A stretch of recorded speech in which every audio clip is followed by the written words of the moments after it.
that okay?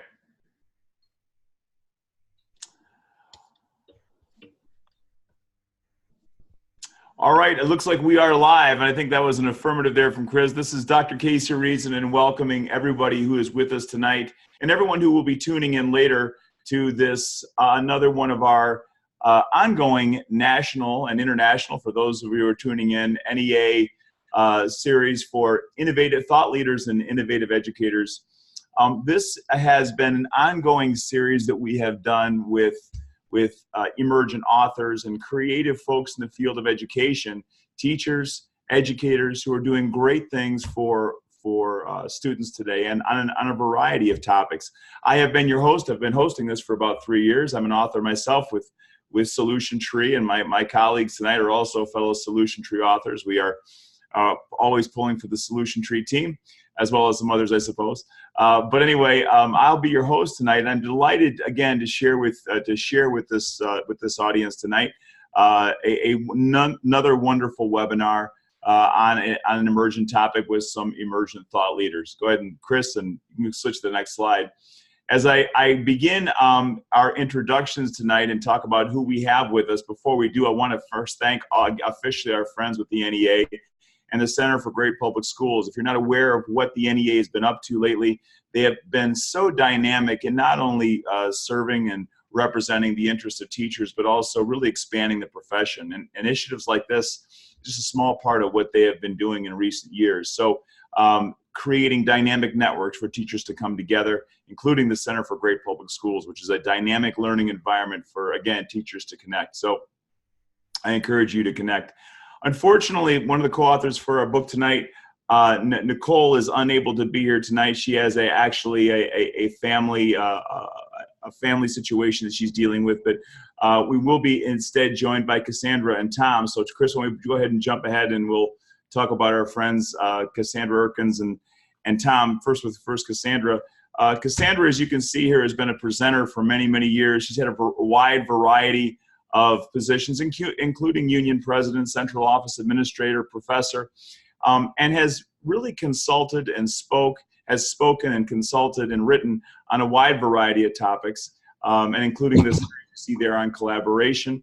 And you will see tonight that as she presents for us tonight, she brings really a host of experiences really to us. She also lives in Lakeville, Minnesota with her husband. She has 3 adult children and a grandchild that's scheduled in July, which is very exciting, Cassandra. So that will be indeed a new role for you that you're going to have to include in your bio. But thank you, Cassandra, for being here. Our next friend is Tom Schimmer. Tom, let's have you join us here in the next. There we go. So from Vancouver, British Columbia, and has had also you can see from his experience in this slide here an amazing career with executed a wide variety of topics, really from the classroom level to the district level, and has really worked, as you can see, throughout the world on a wide variety of topics, but specifically on the area of assessment. And you 3 have come together on really for this amazing project, and we're so lucky to have you here one night, one time zone, and one moment for you to come together and talk to us about this latest initiative. Go ahead, next slide, Chris. So these are, I believe, your shared. I don't think these are, and Cassandra and Tom, you guys can jump in really any time, but these, are these all of the books that you guys have collaborated on? Is this the limit of what you collaborated on, or are there others? There are others in the hopper. So Tom, Nicole, and I got together and are building the Center for Assessment for Solution Tree. And we've been trying to mine the research over longevity and across the world, around the world, and come up with what we know is best practice in the field of classroom assessment. So together we've committed to writing a series of books. We've created a framework that has essential truths about assessment in it. And then we wrote the first book, Essential Assessment, that outlines our framework. And then each book that follows will be one of those major truths about assessment. So Instructional Agility was the second book that followed. And the third book, the one that we're talking about tonight, Growing Tomorrow's Citizens in Today's Classrooms, is pretty exciting to us because this one is about helping our teachers and all educators understand how to make that fundamental shift for those classic 21st century skills that we keep talking about. So if you want to flip to the next slide, we wanted to tackle the problem of the times have changed. The world around us has changed. Technology is instant and everywhere. And it's changed our schools, and it's changed what kids want access to, and so on. And because all of those changes have happened, and that includes the standards that we've looked at over time, we knew that what was happening in the classroom wasn't always matching up with what was being expected of them in the world outside our school walls. So we wrote this book in an effort to try to help teachers and all educators understand how to work with those 21st century skills, how to bring them into the school setting, and how to bring them to life. So that was our attempt to create tools and resources for teachers that would make the work manageable. One of the things that we noticed when we came together is when we talk, and we've been talking about 21st century skills and learning for a long time now, and one of the things that we noticed was that the conversation was really about assessment. Most people can get their minds and heads around. Educators know that it's important to teach kids to be critical thinkers and collaborative thinkers and creative thinkers. The challenge, of course, comes with the assessment piece, because if we are going to claim the notion of creating 21st century thinkers, we have to have a way of validating and verifying that claim. So what you see on the screen here is a sort of interesting look, what we feel is an interesting look between what we used to do and what we are now thinking about doing. You know, a lot of the 21st century skills that educators have been talking about recently are actually not new. So when you think about the idea of critical thinking, or you think about the idea of collaboration or communication, these were things that teachers have been doing. These are things that all educators have been doing. These are things that everyone has been doing for a number of years. The challenge, of course, was that back in the day, for educators, these practices or skills, or these 21st century skills, if we call them now, they were really a means to an end. So here's an example. I started as a high school history teacher, and back in the 90s, I put kids into groups and had them produce a group project. But collaboration wasn't my focus. My focus was putting them together into a collaborative team so that they could acquire content. They could get the content, acquire the knowledge, and that was really the outcome. So collaboration was really a means to an end. So although we've been doing these things for a number of years, and all educators have been supporting them either indirectly or tangentially or inferring them, they haven't really been our focal point. So while some of the concepts are not new, the instructional focal point really is new. So if we go to the next slide, what we would see now is that a switch between the means and ends. So the big overarching idea for Cassandra, Nicole, and I is that the means and ends in education are really switching places. So while it has always been true that teachers have used groupings and collaboration, while it's always been true that in any situation, educators have used groups to try to initiate conversations, the end goal of that focus is now on the skills. So if we would say it very succinctly, we would say in the 90s, educators put kids into collaborative teams to acquire content. And now here in the 21st century, we are switching those in the sense that we are using content to teach students how to collaborate. So with the means and ends switching places, we have a different instructional and assessment focal point for our educational experiences for our students. Okay, next slide. So where did our competencies come from? We actually were looking at what do businesses want, what do universities want, what do parents want, so that we could isolate this list of 7 core competencies. And to do that, we took a look at an NEA report called Preparing 21st Centuries, Preparing 21st Students for the Global Society. And we took a look at the National Governors Association, all the new standards, NGSS. We took a look at the international level, the Ontario Ministry of Education. What do they have as their critical competencies, as well as the Organization for Economic Cooperation and Development, or the OECD, which is the leadership group to the PISA testing. So we looked all around and we said, what is everybody talking about? And so this list of 7 competencies became the list that was really pretty clear in the literature. Everybody's talking about it. In fact, the first bullet point is sometimes argued to be the only real 21st century skill, because when students know how to learn, they can do just about anything. So self-regulation is students knowing how to monitor where they are relative to where they need to be and isolating what strategies they would use to reduce discrepancies between those two places. And so it became a really important skill.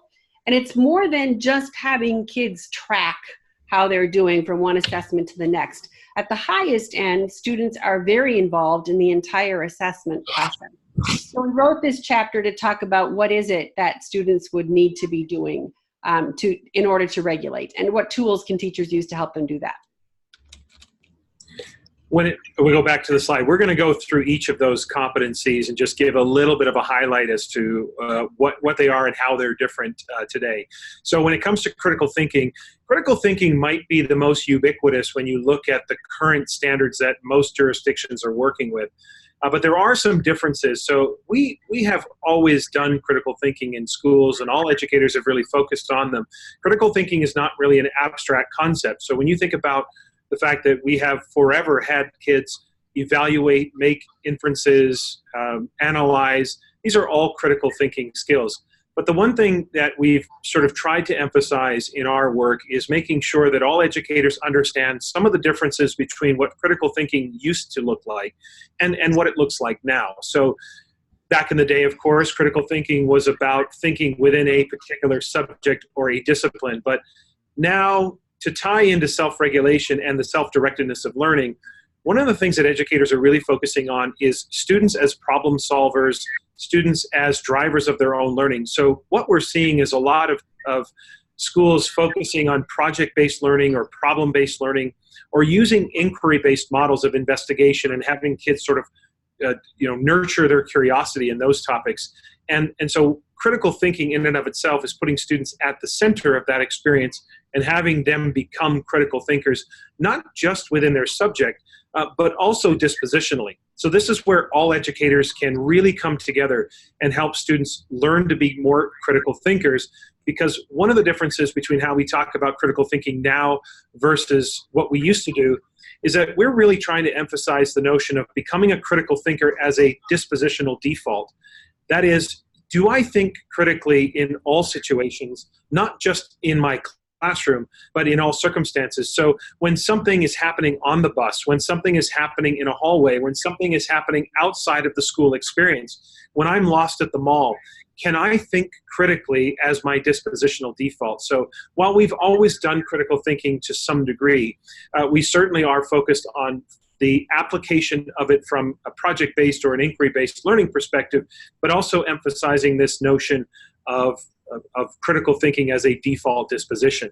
Collaboration is the next one on the list, and certainly no more have we ever seen the world to be more smaller, more communicative, and more connected. And so collaboration has really emerged as an important competency for all students. Collaboration is happening all of the time. So our focus on collaboration is really trying to expand. So again, while we used to put students into groups and educators would focus on collaboration as a means to an end, what we're really focusing on is teaching students to be more collaborative, and what are the habits and what are the skills and what are the dispositions that make for an effective collaborative experience. And again, collaboration isn't just face-to-face, linking with digital citizenship, which we will talk about later. You're talking about our online presence and the way we collaborate in an online environment. So focusing on collaboration has never been more important, and it is an important skill that allows us to come together and focus on how we collaborate when we're thinking critically, for example. Cassie? And one of the things we're going to talk about a little bit later is some more depth about collaboration, simply because it seems like everybody knows we just work together, but it's not actually that way. Right. So there's some more levels to that we just wanted to show you an example of some of the kinds of materials and some of the ways that we presented these concepts. So that one's coming up again. Yep. Creative thinking is one of those pieces that specifically the United States has been heralded for. We've been the innovators. And so much of our testing has kind of killed that creative thinking. So we're trying to bring that one back and talk about what does it look like to teach kids that process of creative thinking. We're not talking about creativity per se. We do know that the different genres like social studies and science, they all have different ways of being creative. And we're not going to be in the business of judging kids for how creative they are or are not, but there is a very clear process, and we can teach kids to think creatively, and we can invite them into that process of self-assessing. Where am I? What parts of the creative process am I doing well? What parts am I not doing well? And what do I think about the product that I've created? So we tried to help educators rethink how we conceptualize creativity and creative thinking, and offered some tools there.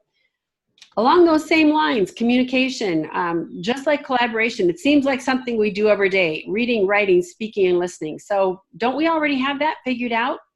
Except in our 21st century world, communication is a whole lot different.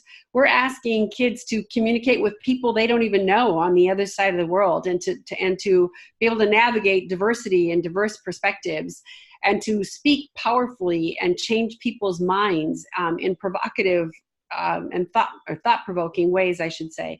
So this particular chapter tries to highlight some ways to think differently about communication, a fairly known skill, and yet there are some things that make it a little bit different as we talk about modern competencies. I think the thing that you're probably noticing to this point is that so many of the competencies, even though we wrote chapters on each of them, they really are interrelated. So when you think about digital citizenship and our presence in the digital world, that really does link directly to communication. How I communicate in the digital world says a lot about my impression and how I conduct myself. In digital spaces, we are thinking critically. We are collaborating digitally. With technology now, even what we're doing today allows us to be in different places, and that sort of digital citizenship, how I conduct myself and act in a digital profile is critical. So focusing on that, not just the face-to-face communication, not just the face-to-face collaboration, but my presence in the digital world is critical. And finally, the notion of social competence, again, is an overarching umbrella. When you think about social competence, think about, it's quite literally an idiom that means someone can behave competently in a social situation. So social competence being the umbrella, and what fits underneath social competence is the collection of social skills. And again, all educators, all those connected to the school system, can help students become socially competent in a variety of settings, including an online platform, but also in any part of the school, any part of the school experience for sure. So what we really want everyone to understand is that even though we've separated each of these competencies into different chapters, they really are interrelated. And it's important to treat them that way, because we're not trying to create silos. We're just trying to give folks a perspective on how you address each of them, but they really are connected. So we want kids to be in collaborative teams, thinking critically about problems, coming up with creative solutions, and being able to communicate those in a socially competent way and in a way that potentially represents their citizenship, all the while driving their own learning through a self-regulatory process. So the interrelatedness of the competencies cannot be understated. Okay, let's move to the next slide. So when we think about our role in all of this, the book really does focus on assessment. And certainly one of the things that we talk about is, well, how do we assess these competencies? So one of the things that you're going to notice, and what you probably are already seeing in many of your schools, is that educators are focused on performance assessment. And essentially a performance assessment is about an authentic emulation of demonstration, or a demonstration of learning that really tries to emulate the authentic context within which the competency was meant to be applied. Best case scenario is we can immerse students into an environment that is real, that is authentic, and they can practice their investigatory skills in a local context and really dig into it. If that's not possible, then we can try to help students at least emulate the kind of situation, or try to simulate the kind of realness in a way. And of course, if we can't do that, there may be still ways that we can bring some layers of authenticity to it. So our goal is always to present the kind of critical thinking or the collaborative thinking in an authentic context. Certainly for educators, as we try to nurture competencies, we are going to be involved in much more observation as an assessment method. Getting into performance assessment means we're not always going to have that traditional pen to paper kind of assessment, or even an online kind of assessment. It may be, if we're immersing kids in an authentic environment, we'll have to watch them in that environment and be able to understand how they're meeting and matching the criteria that we've established. Maybe it's the criteria that we've co-created, but really looking at them in that authentic context. Certainly tying into what Cassandra talked about earlier, self-regulation, the self-assessment process, critical for me to be self-regulatory about my learning. Self-regulation and self-assessment have a kind of symbiotic relationship in that I can use assessment to teach students to be more self-regulatory about their learning, but because I teach kids to be self-regulatory and they become thinkers of their own thinking, the assessment results increase. And so we've seen in the research that those two have that kind of relationship. Having kids invested in their own learning and self-assessing, or the peer assessment piece, is another critical part. Not just from the learning perspective. Certainly students have much to tell one another about their learning and about how they can advance their learning and how they can become more competent with the competencies. But if you take a deeper dive into peer assessment, what you'll begin to see are elements of the competencies themselves. So for example, when I'm assessing what someone else is doing, I'm thinking critically about their demonstration of learning.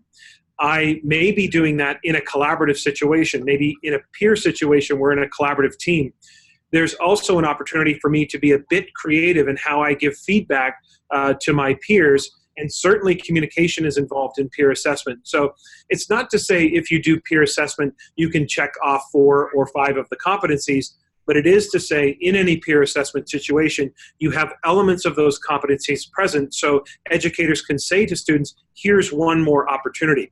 Now this is critical because if students are going to become more effective critical thinkers, we actually want them to be aware that they are learning to be more effective critical thinkers. So articulating that notion that you are thinking critically is important, because when they self-assess along the competencies, we want them to be able to pull authentic examples of where they thought more critically, where they were collaborative, and what those habits look like.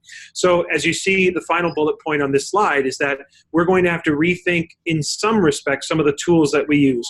More rubrics, more scales, scoring guides, more articulated criteria than just marking whether or not something is correct or incorrect. When you have a collaborative environment, when you have kids inquiring and thinking critically, we are certainly going to have to change the tools we use. And what we did in the book is provide a number of tools that are options for educators to use when assessing these competencies. Okay, one example. Let's go to the next slide. So when we talk about collaboration here, we're going to take a little bit of a deeper dive. We'll go back to that original slide right there. So we've kind of divided collaboration into 1.0, 3.0, or 2.0 and 3.0. So from 1.0 is what we've always done. Collaboration was a means to an end. We put you into a collaborative team. It was simply the chosen option for you to meet the standard of learning or the learning goals. Collaboration wasn't the focus. We didn't create criteria around collaboration. We just put you into a team and had you collaborate to produce a group project. Now, collaboration 2.0 is a slight shift. This is where the means and ends are switching places. So our goal then is to use content to teach you how to collaborate. So when we teach you how to collaborate, we now articulate more formal criteria. So here's where we're teaching students how to develop roles and responsibilities. Here's where we're teaching students how to come to consensus. Here's how we're teaching students how to articulate sort of contentious issues and begin to discuss contentious issues. Certainly teaching students how to resolve conflict. So we actually have the goal of teaching you how to collaborate. Now, collaboration 3.0 is the notion of collaborative problem solving. So this is where you're now using collaboration to solve a problem that is actually difficult to solve as an individual. So we're coming together as a team because doing this in a collaborative effort. So you're actually satisfying 2 competencies. We're thinking collaboratively, but we're thinking critically. So the cognitive side of that experience is the critical thinking. The social side, or the interactive side, is the collaborative side. And so serving those 2 purposes is collaborating to be innovative. Now here's the critical part. There really isn't, even though they're sort of 1.0, 2.0, 3.0, the critical part here is not to judge the level of collaboration. The real critical part here is for educators to be clear on what the focus of collaboration is. Sometimes the means to an end is simply what you're doing. Sometimes you're teaching kids how to be collaborative, and sometimes it's about collaborative problem solving. It's not really a ranking. It's really about the importance of assessing and knowing your targeted focal point for assessment. So if we go to the next slide, you'll see here's an example from our book about scoring criteria for Collaboration 2.0. This is where we would be teaching students how to be more collaborative. So it's a very simple rubric likely for much younger students, but you'll notice along the left-hand side that we have established sort of 3 ideas of collaboration. One is staying on task, one of course is listening to others, and one is making a contribution. And so you can see across, the rubric identifies 4 levels of proficiency or competence with each of those skills. So pretty simple tool. Rubrics are not new, but being more formal with this criteria is how you go from Collaboration 1.0 to Collaboration 2.0. So here's an example. Cassie, I'll turn it over to you for the next slide and the next tool.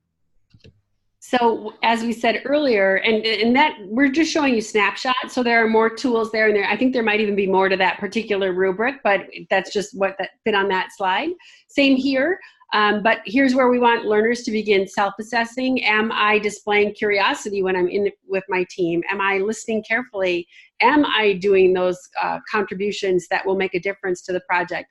And then a good part of collaboration is not just me self-assessing, but the team saying, how are we doing? So if you'll go to the next slide, on this particular slide, we gave them tools for how does the team talk about, is everybody on the team displaying curiosity? Is everybody listening? Are they contributing? Are we following the rules? Are we understanding? So they can get feedback as a group from each other and to each other, just because such an important part of collaboration is everybody saying, how are we advancing in our efforts together? So if you'll go to our final slide with the actual presentation, the premise of this whole book is that the illiterate of the 21st century will not be those who cannot read and write, but those who cannot learn, unlearn, and relearn.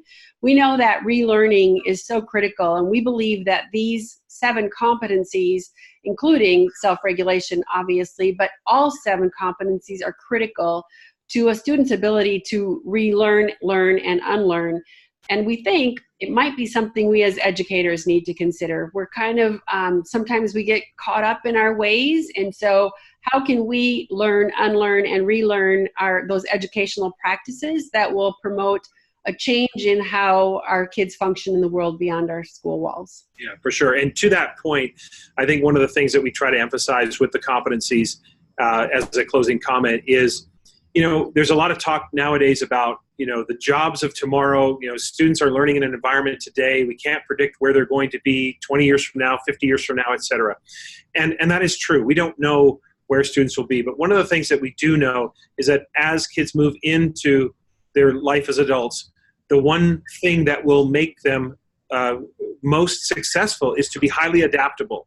And their adaptability will come through the competencies. Being able to learn, unlearn, and relearn, that adaptability is what will allow them to navigate a rapidly changing world that they are embarking upon. So for us, the competencies serve as that foundation. So regardless of where students are going, they'll definitely be successful when they have these competencies at a level of understanding or a depth that will make them be successful as adults. So we have resources beyond the book. If you're interested, there's a blog page. There's more books coming. There's all kinds of ways to connect with the assessment center. Well, that's exciting, guys, and I hope that's my cue to jump in. I don't want to interrupt any part of your great close, but guys, thank you so much for that. And you really have provided a lot of wisdom and resources for us. I want to start a little more broadly, and then I want to hopefully get into some examples. Tom, when you were talking about during the 90s, I remember being a principal and saying at a graduation almost exactly what you just said about the jobs, tomorrow. And I think that absolutely came to fruition as the principal then and what is in existence now. But what I'm kind of curious about is I think our profession probably hasn't evolved as quickly as we should. As I listened to both of you at the very beginning talk about 21st century skills, I'm sure you both have seen it. I think I've seen it more times than I wish, but in so many instances, the awareness at the school level of those 21st century skills is there's a chasm there. Good people, but we haven't gotten that to on the front lines. isn't that a crux of what we're dealing with there, and what can we do about it? Well, I think there are some things we can do. I think you are correct in the overarching observation. I think at the same time, we do have schools that are certainly ahead of the curve and innovative and all points in between.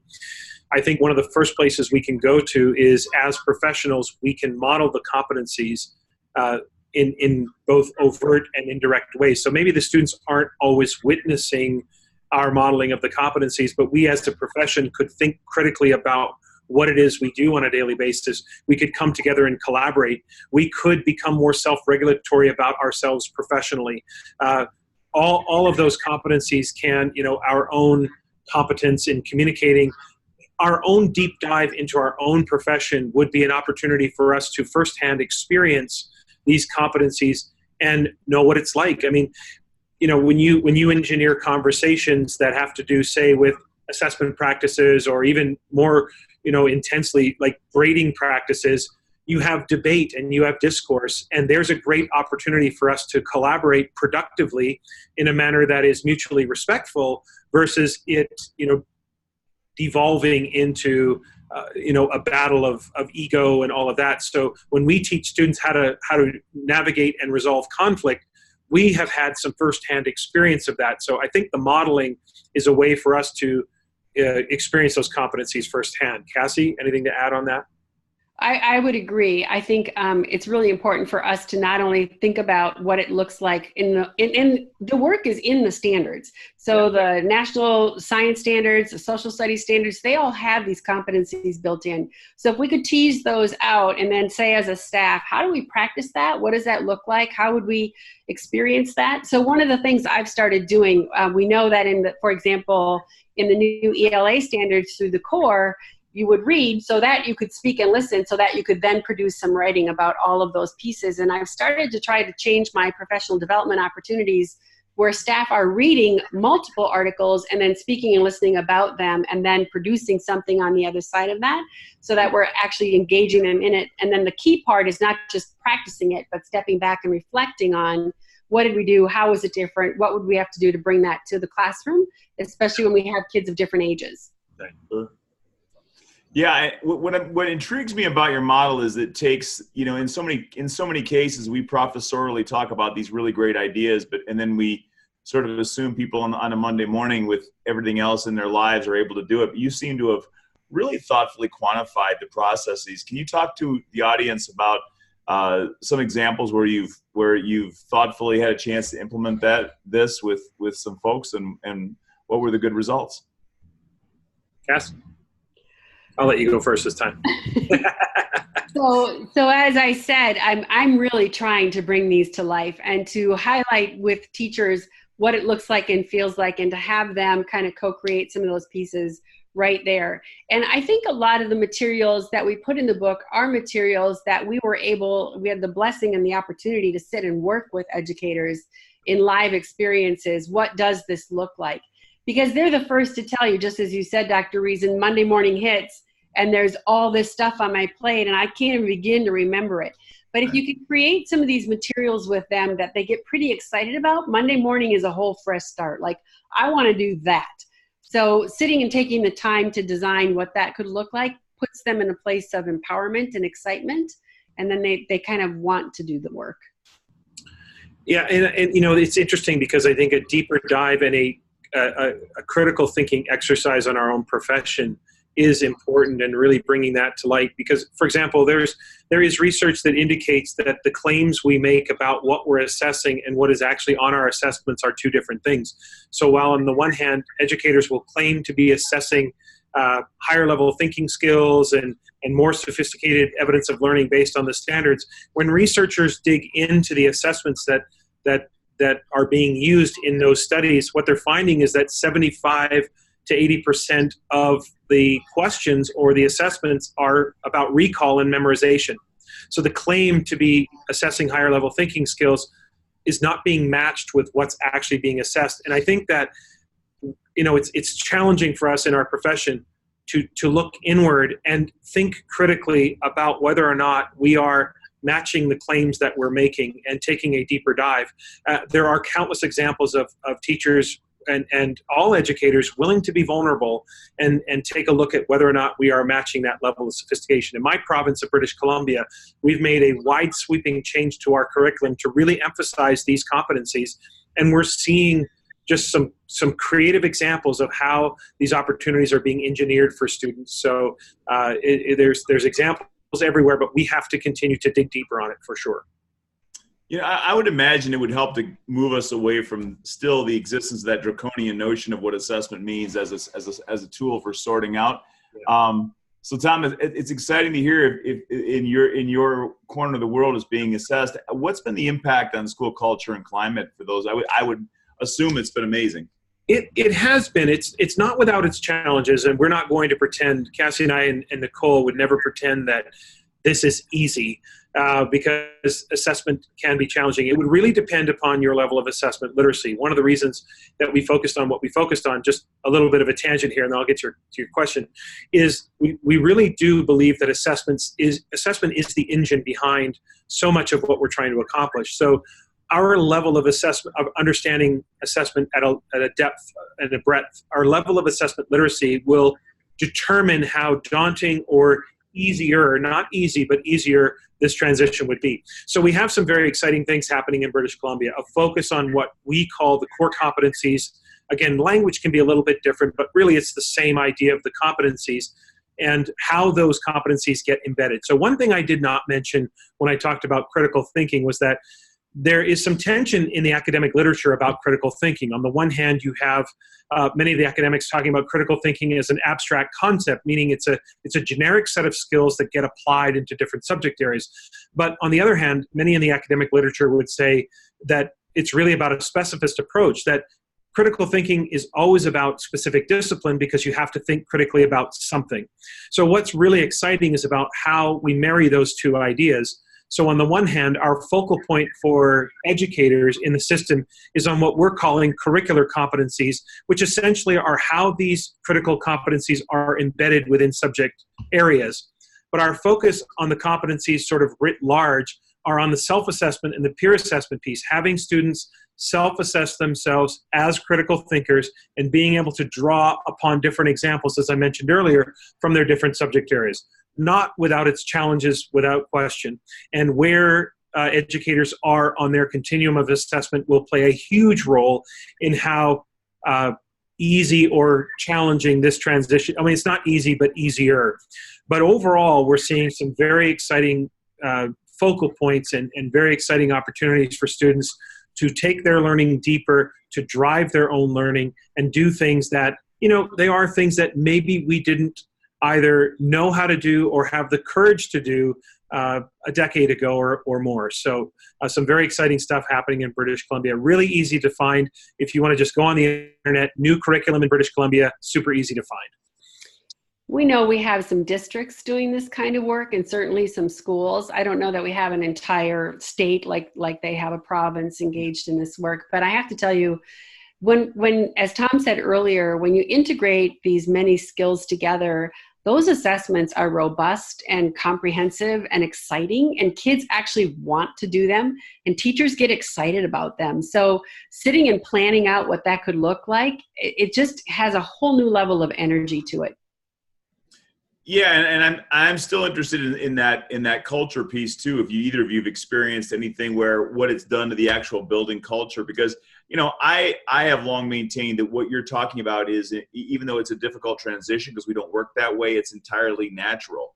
When you talk about an integrated academic approach, we're usually integrating something that at some point we deliberately isolated for reasons that don't make a lot of sense. Mm-hmm. The idea that certain disciplines are separated just because we needed a hallway to do so it was for the bureaucracy of our systems, not for the learning outcomes of the students we serve. So it feels like what you're just describing, because I know what happens when we get students to collaborate and adults to collaborate. Usually when you get over the bump, you realize that we're a tribal species, and it feels really good to work like that. And we are an integrated brain. So I'm hoping that there have been some examples that you guys have gotten your hands around some schools, because I would imagine kids would come alive in beautiful ways when they've had a chance to work this way, because it's natural.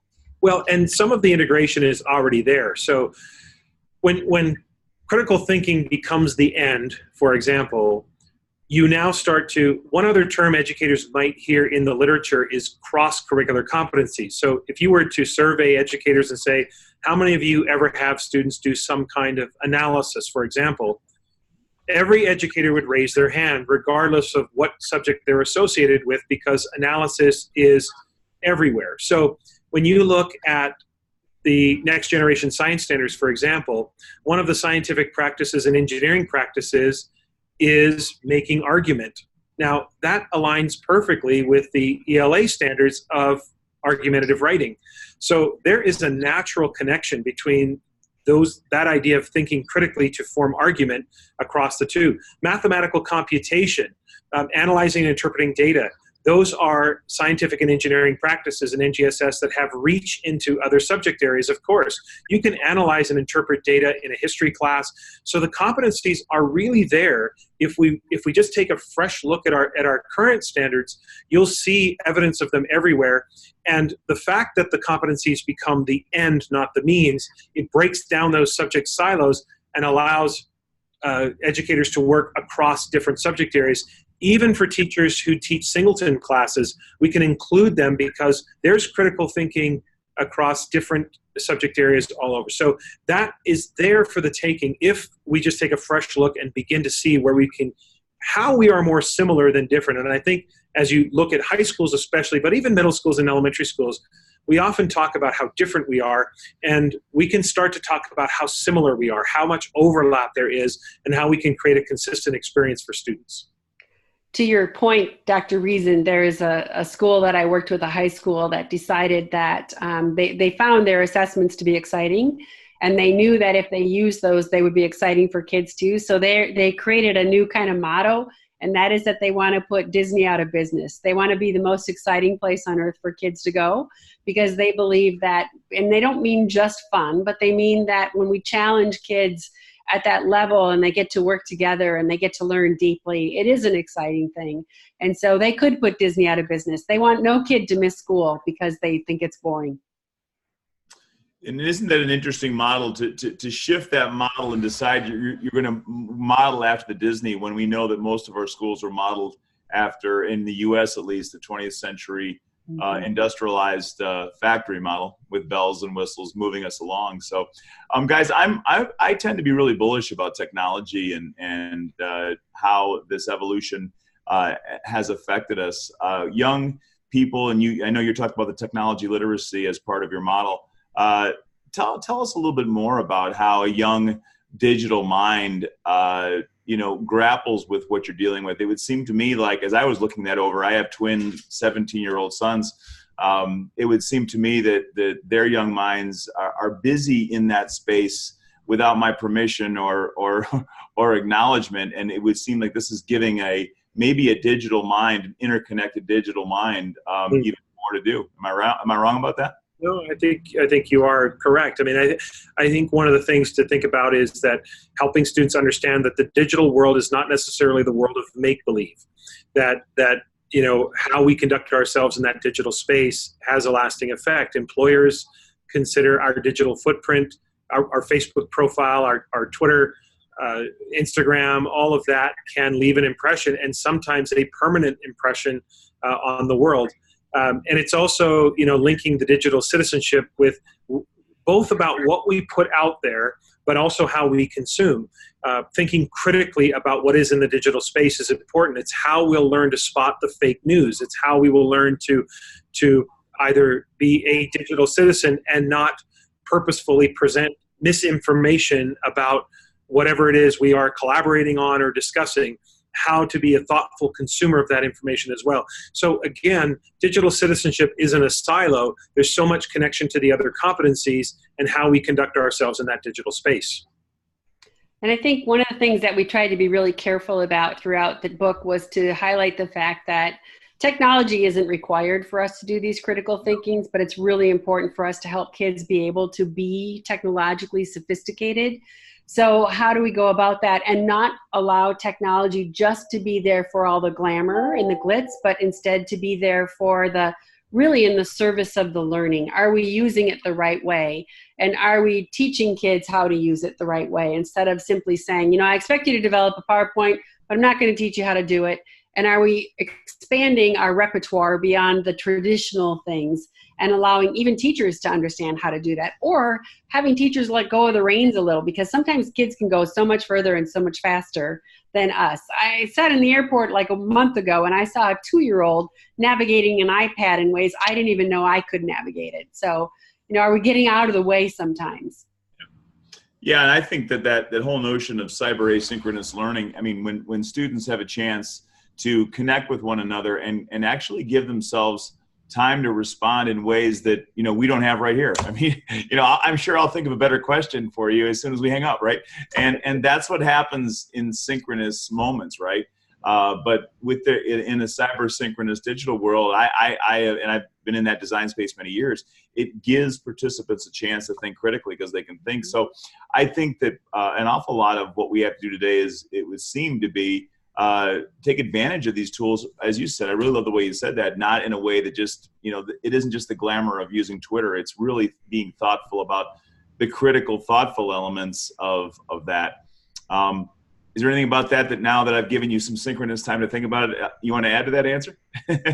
It's just not a toy anymore, you know, like you know, I think back a decade or two, you know, in the school, we used to brace ourselves after Christmas because a handful of kids would have a phone and it was new and it was a toy and it was a distraction. And it still certainly can be that. But I think that at its best, the technology just enhances, makes the experiences more efficient and effective, and allows us to, and Cassie's right, sometimes we just as adults have to set the students up and then not get out of the way completely, but get out of the way, let them create, let them think, let them innovate, and then guide them so that the experience is not playtime, but it's really about some meaningful experiences that they're really into. And well, what's fun about millennials too is that they're millennials and younger is that the difference between work and play for them is very blurry, right? And that's a beautiful thing because it makes life more fun and I think they have it right, and I'm pretty sure our generation didn't have it quite so right. So right. We Generation Xers, right?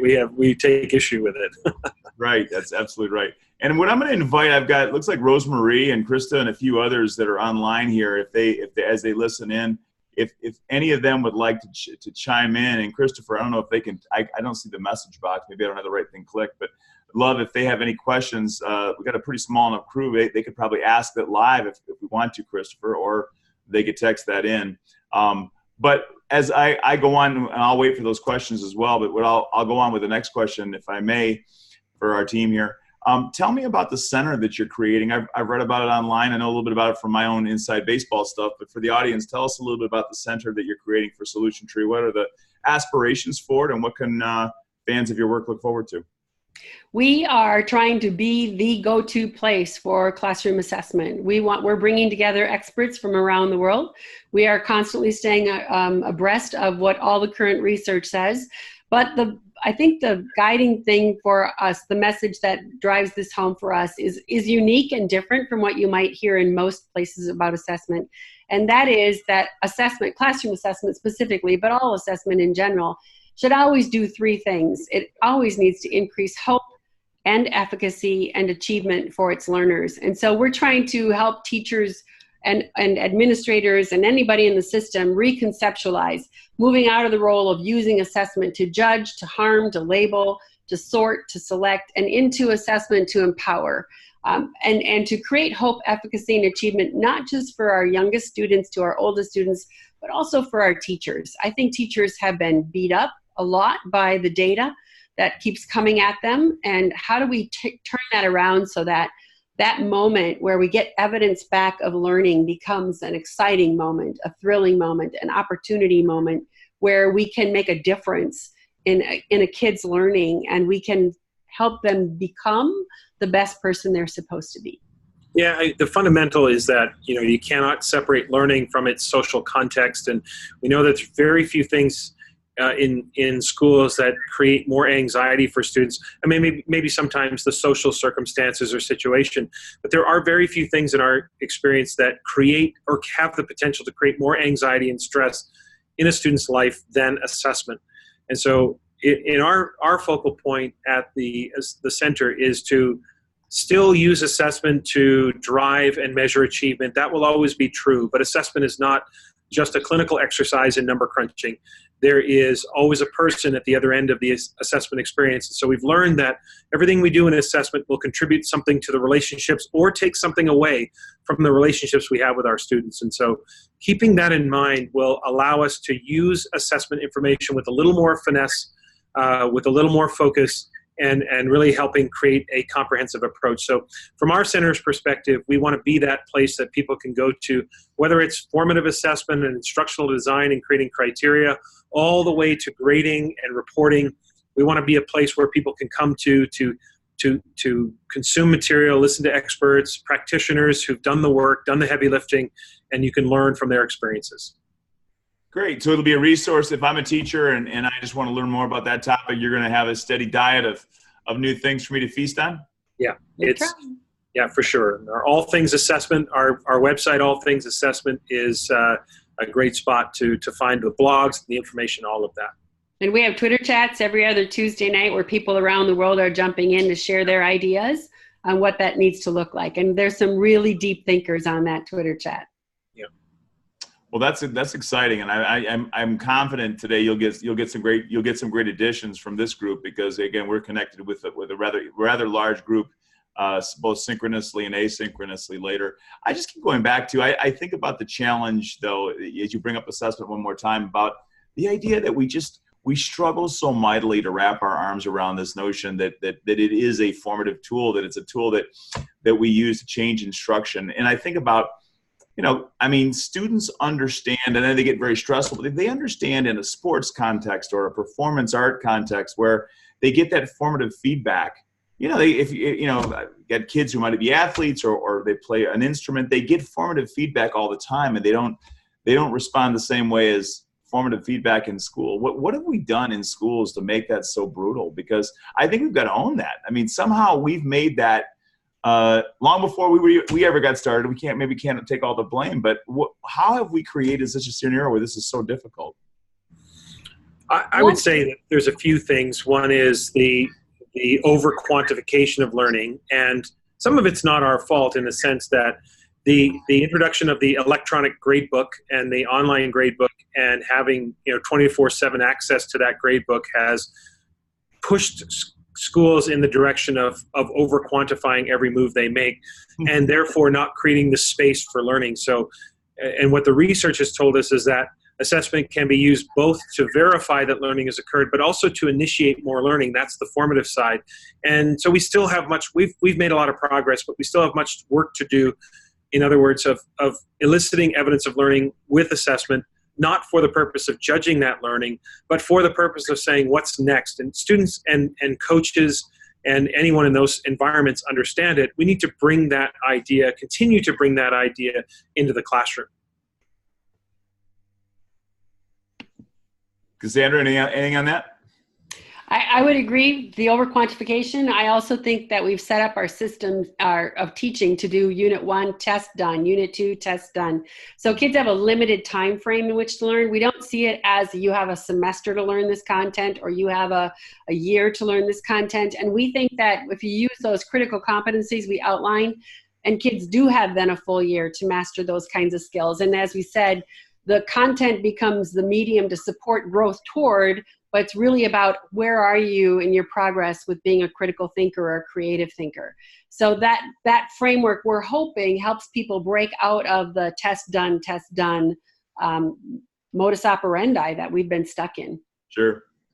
Yeah, and in the case study book I just finished, the district that I studied, one of the things that the corners they turned was really, and this is really basic, but a focus on learning instead of teaching.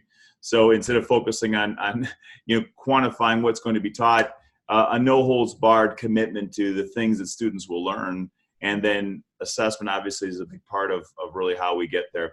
So as we're wrapping up here in the last few minutes, what does the future look like? What things, if I were a brand new teacher, as Tom was referring to in the 90s, and I were getting started today, what can I look forward to in the future of this topic, and how will growth in this topic affect how I relate to kids and how they perform looking forward? Tom, take it away. I wasn't aiming at Tom. I would just use Tom as an example from as a teacher in the night. Cassandra. Yeah, hard to predict the future, but I think that what you'll see is a continual breaking down of the silos, and I think we may never get to a place, maybe we will, maybe we won't get to a place where literally the sort of block schedule of the subjects are reshaped. Maybe we can, maybe we can't do that. But I think conceptually we can get to a place where the learning is more integrated, it's more aligned, and it allows teachers to really come together and connect students. It's really about connecting to relevance and connection to authentic environments. Our focus on the competencies and performance assessment will really increase the level of authenticity with which kids demonstrate learning. So whether it's digitally or physically breaking out of the four walls of the classroom and really immersing ourselves into those environments, I think best case scenarios, we will continue to see a growth in that area. And I actually have a tremendous amount of hope. Working with this team, going through the research, talking to teachers, designing those kinds of assessments, it's been so exciting and empowering and enriching that, you can't ignore that kind of power and enthusiasm. So it does change culture. It changes mindsets. It changes focus. And I see that happening. So I'm pretty excited about what's to come. For sure. Towards the last question here, if you were to walk into a school and a school were deeply embedding your work and really embracing it, what would you see? I would see classrooms that were collaborating across the hallway. I would see projects that were multidisciplinary. I would see teachers that were engaged in the same core competencies. They would be gathering together to do fast critical thinking. What are we going to do at this juncture? Being very responsive to student needs, using assessment information to become instructionally agile and respond to just about anything that might be happening before them, and then being very sophisticated in their decision making about what learning really looks like, getting clear about the difference between compliance and deep learning. Yeah, we would see students who are at the center of the experience. It doesn't mean the teacher's not there. It doesn't mean all educators aren't involved, but the student is the driver. The students are the drivers of their learning. One of the things we talk about in the book is how careful what you wish for. As students become critical thinkers, as they become more confident learners, expect students to give you respectful pushback. It's that productive disruption. So we want you to be innovative, we want you to be creative, but not just in my classroom, sit in your rows and do the learning. You can do that elsewhere. That would be counterproductive to nurturing that environment. So part of it is you would see the students doing everything that Cassie described, and through the lens of the teacher, you would see the teacher being willing to be vulnerable, to let go, to open up to the opportunity for kids to really do that. So part of it is our heavy lifting in being okay with students asking why. Why am I learning this? Why do I need to do this? Why is this necessary? I want to go in this direction. I'm really curious about that, and providing those opportunities for them would be what we think we would see. I'm pretty sure you would, Tom. That's yep. Really good. I really appreciate it. And for those of you listening in, if you're observing this like me, that I was teaching in the 90s, Tom, and then when I hear presentations like this, it makes me want to go back in the time machine and go fix a few of those things that we weren't doing, right? Yeah, me too. Cassandra, Tom, thank you so much for what you did for us tonight and for what you're really the gift to our profession. I'm really looking forward to the success of the center. What's the name of the center one more time so everyone can find it? Solution Tree Assessment Center. Solution Tree Assessment Center. So everybody, please join them. Thank you so much, Brandy and Christopher. Christopher, as always, thank you for setting this up. Brandy, thank you for your leadership again with the NEA and making this all happen. This will be available on YouTube soon, and the link will be provided. But again, best of luck to you two, my fellow Solution Tree colleagues. I'm sure I'll see you down the road. But thanks so much for joining us tonight. You are welcome. Thank you. Thanks, everyone. Thank you.